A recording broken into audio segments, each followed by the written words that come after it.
And we're in. Welcome to Sweet or Salty, the video and podcast. This is going to look really shit to begin with, but I think we're new. We haven't got little microphones yet. We ain't got, well, we've got some funky lights, but we've not got all the lights. And I think as time progresses, you'll make this fantastic. I'm just going to sit here and smile. A glow up. Yeah, a glow up. So here we are. We've got a YouTube channel, which is also called Sweet or Salty. Good start. I can't even remember the name. Yes. We'll put it. Sweet or salty. We'll put you a link. Right. So we're using two phones, so I've had to make a cheat sheet, which I have right here. So as it's a vid and a podcast, everything's coming in twos. There's two of us. Let's do two reviews. We've got two cats. Two cats. I don't know where they are though. One's there, James on the glaring at you, and one's over there licking his foot. There he is. He's biting his foot. He knows we've watched horror films and he's trying to gnaw his leg off. Here he comes. Come on. Mum up. Oh, he stopped. So we went to see two movies within the last week. Yeah? Yeah, I think so. If I'm going to hear him licking on camera. Probably. Gizmo. Come on. Anyway, so the two films we saw was Lisa Frankenstein and what did we see today? Was it Imagination? No. Is it Imaginary? That's the one. Yeah. Illumination. Imagination time. All the way through it. Let's go with Lisa Frankenstein first, shall we? So Lisa Frankenstein is basically Frankenhooker, but for the new age. With some sex, but not as much. Frankenhooker. Have you not seen Frankenhooker? No. Oh, it's up there. It says video nasty. He falls in love with a girl, she dies, and he ends up building her out of prostitute parts. Oh, I have seen it. Yeah, you watched it. Frankenhooker. So yeah, it's kind of like the new age version. So Lisa Frankenstein, she had a bit of trauma, didn't she? About a year before, her mum got killed by an axe murderer randomly. And then her dad moved on straight away and met a new honey who's got a daughter, but that was a bit of a weird relationship, wasn't it? Yeah. Who's like, she's head cheerleader. So they're like polar opposites. That's it. Lisa's a quirky nerd. Oh, it's set in the 80s. Lots of curly hair and shoulder pads. And a cracking soundtrack. Cracking. Yeah, so she's weird. And she's pining over a dead boy of a poet who died like hundreds of years prior in a cranky old graveyard. Janky old graveyard. She's got no friends and she spends most of her time in this graveyard writing poetry and reading books, and she's like bonded with this statue. A bit like having an imaginary friend. Ooh, imagination. Come back to that later. So one night there's a terrible storm and all of a sudden it resurrects said dead boy, who at first he's kind of like a little puppy dog, but then she ends up falling in love with him because she's trying to lady bone another bloke and all this, that and the other. But he's all a bit skanky at first, and they end up decrepit and killing people and using bits of bodies, ears, hand, a Johnson to create him. And each time they put him in because it's 80s, a tanning bed, and there's like a bit of electric and it rejuvenates him, and he gets a little bit better. He looks nice. But yeah, Lisa Frankenstein, starring Catherine Newton, the girl from Ant-Man, Quantumania, but not Ant-Man and the Wasp or the other Ant-Men. Oh. Changed the actress because she's a real one. Ben from Friends is in it. Coley Sprouse. Megan's in it. Did you know Megan's in it? Dancy Megan. She's one of the cheerleader girl's mates. Oh. Yeah. I didn't even know. So Megan was in all for like 5 minutes. Oh. Rubbish. Did not even she needs, pick up on obviously that. Megan 2's coming out. More Megan is needed because she's... That was... we're coming on to Megan later. Blumhouse. Remember that word. And Carla Gugino, who was in Watchmen. What do you think of Lisa Frankenstein? Oh, directed by Zelda Williams. Whose daughter? Robin Williams' daughter. Rest in peace. Ripper's Robin. Yeah. First film directed, I believe. Written. There's more coming out. Written by Diablo Cody. Come on, Diablo Cody did Juno, Megan's Body. She wrote all the best. It's weird though, isn't it? Because like she must be about my age now, which means she's old, but she's still kind of writing teen, angsty drama. Grow up, Diablo. Tell me what you thought. I thought it was really good. I really enjoyed it. I didn't think I was going to like it. I thought it was going to be too cheesy. Yeah, I wasn't really sure. But yeah, I really enjoyed it. We've given quite a lot away, but I won't get into any details. I don't think we've given anything away. Well, we just basically told the whole story, but that's the plot. It wasn't cheesy. It didn't make me cringe because I thought it was going to make me cringe. I'm not very good with films that are like that, but it was funny. And I like the characters and their personality. It was raunchy. Yeah. You don't get a lot of raunch in Hollywood anymore. People are bored with it. It's gone. Unlike Frankenhooker. Gone. It's too much raunch. 80s, man. That's where it was. And puppets. Yeah, I liked it. It was it didn't drag. It was fun. It was smart. Great soundtrack. Characters were good. It was funny. It had a good ending. I thought very quirky little movie. Lisa Frankenhooker. But then they said Poor Things was Frankenhooker as well. They're just making loads of dead body sex films at the minute. There you go, that's what's in. Dead body sex necromantics. There we go. Right, moving on really quickly. Is there anything else we need to say about that? Are we not scoring it? What did you give it? How many popcorns? Out of 5. I think it was a 4. A solid 4. Yeah. I will go for a 4 poppers as well for that. Yeah, I would watch it again. Yeah, I would as well. Probably not this year. No. But I will watch it again. It's a bit soon. Shut up. Oh, Mr. Crow. Moving on. Imagination time. So, Imaginary is another of the long-running Blumhouse franchise movies that are all over the place. You know, the company that bought you. I've quickly had a look at the list because the list is endless. But originally, I liked Blumhouse. Not so much anymore, but we'll get onto this one in a minute. They did films like Paranormal Activity, and I'm a found footage horror man. I'm just a horror man in general, but I love found footage. Ever since the Blair Witch, it throws you in it. It's frightening because anything could just be there. Oh, big face in front of you, and there was big faces in this film. Yeah. They did Insidious, but I weren't really a fan. I prefer The Conjuring. Yeah. I think as James Wan movies go, Conjuring fan. I liked The Conjuring. But then they did Megan. There we go. There's our line back into Megan. But recent, Night Swim, Five Nights at Freddy's, which everybody panned, and that awful, shitty Exorcist film. And they did the Halloween. And I know a lot of people bitch about it, but I quite liked the new.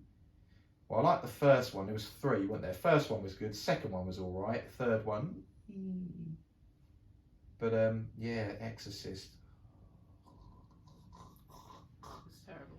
Just nothing. Just watch the first one, which we did last year, and it was still fucking brilliant. 40 odd years later. But yeah, Imaginary.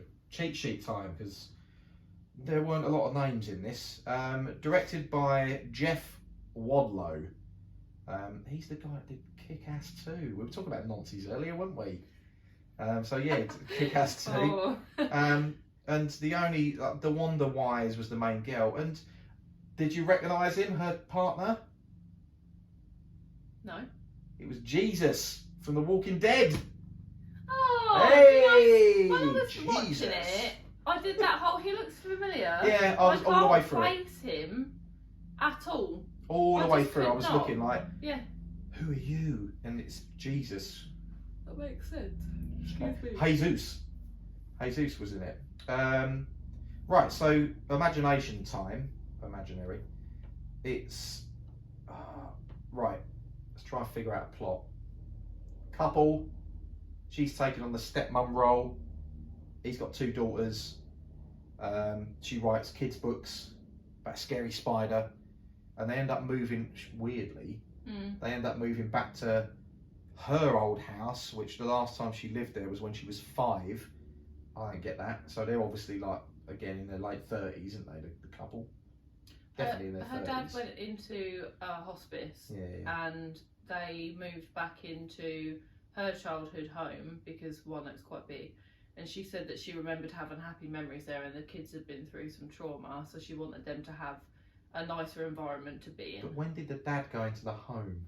It must have been like 30 years prior, surely. Yeah, it had just been empty. So just an empty house. The little girl finds a stuffed bear.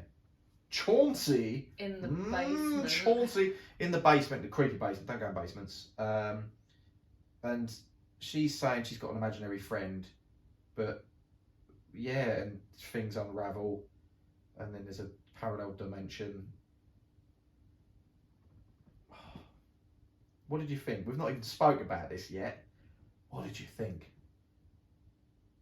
I thought it was good. It wasn't scary, but there is one thing that like is jarring me slightly. Not jarring me, but like I'm gonna have to get a little bit deep here. When I was is this trauma bomb? Are you trauma dumping? Are you dumping your trauma? No, right. To YouTube. Onto the world. So when I was younger, I used to have and still have a reoccurring nightmare. Do.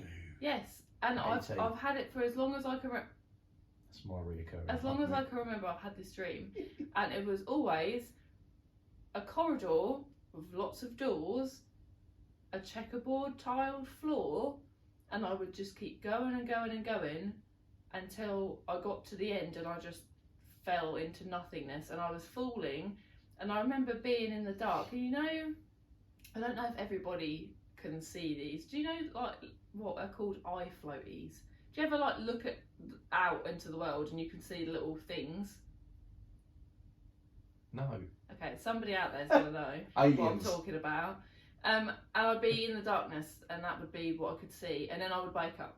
But it'd feel like it was never ending. It sounds like a really quick dream, but it would feel like I was in that dream for hours and hours, running through this hallway, feeling really lost, and then just falling.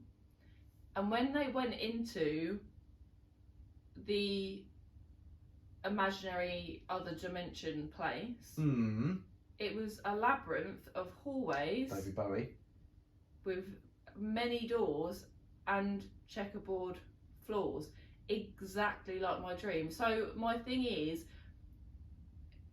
one, it kind of freaked me out, but then I asked, collectively, as traumatised children, do all traumatised children have the same dream then, if that's the case, and why?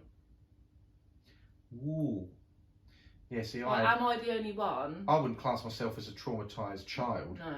But I was fearful of ET every night. I think we all had normal fears. Oh yeah, but every night. His big finger. Could it have been though? You watched Beetlejuice as a child because there's a there's a massive big corridor with doors. I'm gonna upset you here. The first time I ever watched Beetlejuice was with you. Don't say that was when we went at the cinema. It was in the house. We went to its 30th anniversary, didn't we? Yeah. You'd never seen Beetlejuice until then. Why?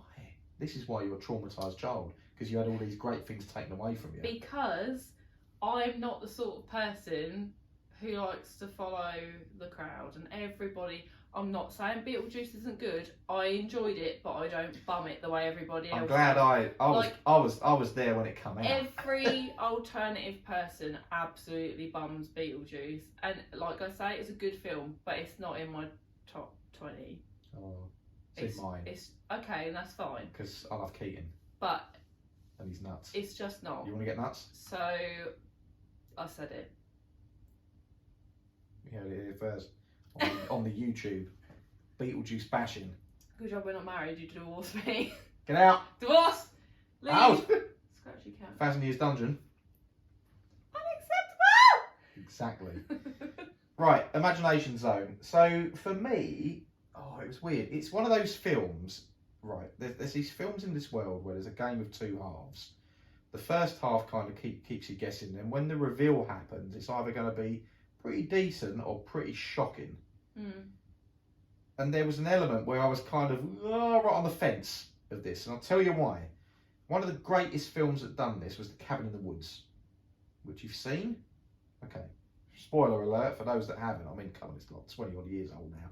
So Cabin in the Woods starts off, it's great. You're like, what the hell is going on? You know there's something going on behind the scenes, and it looks like another one of these like Cabin in the Woods, hot boys and girls getting killed fiasco, and they're getting murdered by like hillbilly zombies and stuff. But then they find out what's actually happening, and you get the fucking rug pulled from under your feet, and there's every monster in the world, and it's great. And yes, it's over the top, but it's justified for being over the top. And then Ripley shows up, and then the big monsters, and it's great. It's great. But then you've got with this, when we had the reveal, and they end up actually going into a parallel universe, because all the run up, there's these creepy little bits here and there, as you would always with any horror film, like the bear moves and there's someone in the background. You could see it more than me. There's a man and he's there in the background and his little face keeps popping up. And then when they went in there, it was going to either be very, very silly, like Insidious. When they actually went in there, it was like, he was on the old piano, when he playing his big organ. But that, I was, but this, at first I was like, okay. Right, you had the corridors of all the doors. I was thinking, is every version of an imaginary friend going to show up? Because it's all about a bear, so it was a big scary bear, which I thought was quite neat because he was practical. And I know when there's a practical effect, you love it because you like your Muppets and your puppets and your plasticines and all that kind of stuff. But there weren't loads of imaginary friends. There was nothing. There was literally nothing else came up. It was just that bear. And then I was like, and it kind of dampened it a little bit for me. It went with that collectively all children have the same imaginary friend, because the backstory is that imaginary friends across the world, across centuries, have been in children's lives, and they're not really imaginary friends, they're entities, aren't they? And that different cultures have them named as different things, but collectively it's the same thing. So that's why the little boy at the end had the same imaginary friend, because it's an entity, it's not different ones. So it was disappointing because it was just that same one. And does it mean all imaginary friends want to kill people? Yes. It's sad, isn't it? They feed off of... Did you have an imaginary friend? No, but there was something. What? I didn't have an imaginary friend, but I had a weird experience happen on multiple occasions. Is there a goblin? After that dream, like in my childhood bedroom, my bed faced the window, and next to the window I had a chimney breast in my bedroom, and next to the window was like an alcove, and I had shelves. And I'd wake up after this dream and I would see this really tall, like maybe to the ceiling, like Indian Native American man with a big headdress on, and it wouldn't be really clear, but clear enough to know what it was. And this happened a lot, and I never said anything. And then after I went through some trauma in my adult life, and I just happened to be talking about weird things with my mum, I said it, and then she was like, what the fuck? Because she'd also, I don't know what the rules are. I think I've sworn about 1,000 times. She'd also had the same thing, and she reckoned that it's our spirit guide. How? Why? I'm not native in any way. Well, welcome back to Most Haunted with your hosts Derek Akora and Yvette Fielding. Thank you, Sam. So yes, I didn't have any imaginary friends, but there was this weird guy that turned up in my bedroom. Gross. So yeah, I don't know, like it had the shine of a Blumhouse. Right, I was thinking about this when we were sat there. Blumhouse horrors, I think, are horrors for people that don't like horror. That kind of casual horror viewer. There's a couple of little jumpy bits in it, and people will go out there and they'll be like, oh my god, I just survived this scary. No, it ain't scary. I think that's what Blumhouse, they cater for the masses. It's a big company now, and there's money behind it. They're kind of like the MCU of horrors. Yeah. So they're going to continue to keep chugging out all of these films, etc., and pray that some of them make money. But I think that's what it is. I don't even know if my phone will be still recording after 20 minutes. Do you reckon? Don't know. Oh, should we check? Surely it will just keep recording and recording and recording. Well, it won't if I... Oh no, it's still going. It Hey. won't if I don't have the memory.